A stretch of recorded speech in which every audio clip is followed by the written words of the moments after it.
Good morning everyone. तर आज आहे 6 डिसेंबर. तुम्हाला माहितीच आहे आजच्या दिवशी काय झालेलं आहे. तर मी इथं बाबासाहेबांना वंदना घेत आहे. मी आणि रियांश आम्ही दोघांनी मिळून वंदना घेतली, कारण ऋषभ शाळेत गेला होता आणि ऋषभचे डॅडी पण घरी नव्हते. त्यामुळे आम्ही दोघांनी वंदना घेतली आणि आज काहीच करावं असं वाटलं नाही. त्यामुळं ना निवांत आज पडून असल्यासारखंच होते. त्याच्यानंतर 4-5 वाजता उठले, चहा वगैरे केला. चहा ठेवायला गेले की पाणी सुटलेलं होतं, तर मी पाईप वगैरे लावून चहा ठेवायला आले. ते तर यंश परेशान करत होता, पाण्यात खेळत होता. आधीच सर्दी झालेली आहे, पण ते काय ऐकत नव्हता, म्हणून त्याला घेऊन आले. तर पहा किती रडत होता, मलाच येऊन मारत होता.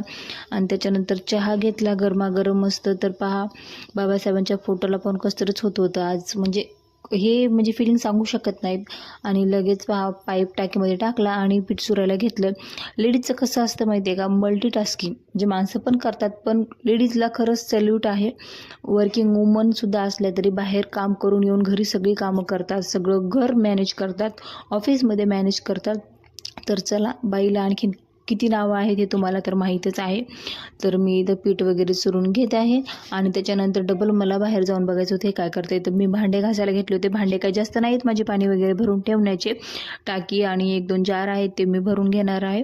तर मी इथं ते घासून घेते, कारण प्रत्येक वेळेस घासूनच भांडे भरले तर ते व्यवस्थित पाणी पण राहतं आणि काही जंतू वगैरे होत नाहीत मुलांसाठी आणि आपल्यासाठी तेच गरजेचं पण आहे. स्वच्छता राखणं तर खूप गरजेचं असतं ना, त्यासाठी चला बाई तर यंश किती सतत होता मला ना.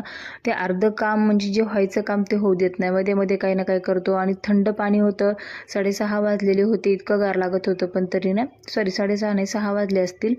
तर इतकं गार लागत होतं ना, पण त्याचं काय ऐकणंच नव्हतं. मध्ये मध्ये येणं हे आम्हाला कंपल्सरीच आहे. ज्यांच्या घरी लहान मुलं आहे ते समजू शकतात की मुलांना किती ओरडा काही करा, ते काही ऐकायचं नाव घेत नाही. त्यामुळे मी चला माझं काम कंटिन्यू ठेवलं.